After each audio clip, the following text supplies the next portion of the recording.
Nobody walks into a dealership thinking they're about to make a bad decision. You walk in informed, maybe a little nervous, telling yourself you've done the research. And then a salesman puts two numbers next to each other, $299 and $522, and suddenly all that research disappears. Because $299 just looks right. It looks responsible. It looks like the version of yourself you want to be. That's not an accident. That number was designed to look that way. What nobody tells you is that the person paying $299 a month and the person paying $522 a month will end up in completely different financial positions. Not by a little, by tens of thousands of dollars. And the one who comes out ahead is not the one you'd guess if you're only looking at the monthly payment.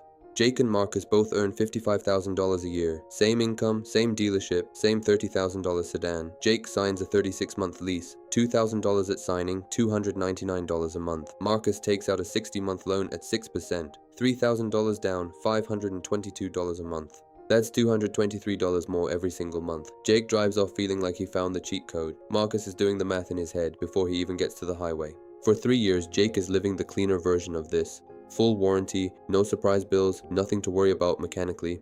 Marcus is watching his car lose value in real time while still owing more than it's worth. Every payment feels like it's going somewhere it won't come back from. By the end of year 3, Jake has spent $12,764. Marcus has spent $21,792. Jake is winning by nearly $9,000, and it doesn't look close. But year 3 is exactly where the story stops being obvious. If this is the kind of breakdown you want more of, real numbers behind decisions most people never stop to question, hit subscribe and leave a like. There's a lot more where this is coming from. Jake's lease is up. He can buy the car at residual value, walk away and own nothing, or lease again. He does what 80% of leasers do, he leases again. New car, another $2,000 at signing, another $299 a month, another 36-month clock.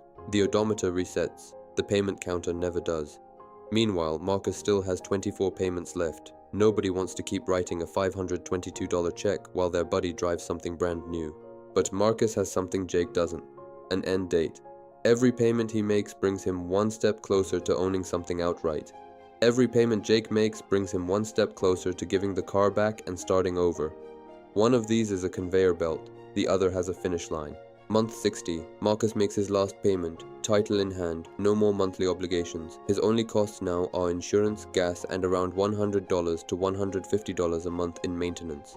Jake is still swiping for $299 every month. He barely notices it anymore. It just comes out automatically, like a utility bill. That's the quiet trap of leasing. It stops feeling like a decision. It just becomes part of life. Jake spent more and has nothing. Marcus spent less and owns something. The flip happened quietly. No dramatic moment, just math doing what math always does when you give it enough time. Over 10 years, Jake's total spend lands between $45,000 and $52,000. Once you factor in mileage overages at 10 to 25 cents per mile above the cap, wear and tear charges defined by the leasing company, and a $300 to $500 disposition fee just to return a car that was never yours. Marcus's 10-year total runs $44,000 to $48,000, and he still has a paid-off car in the driveway worth $4,000 to $6,000. The gap over a single decade, $15,000 to $25,000.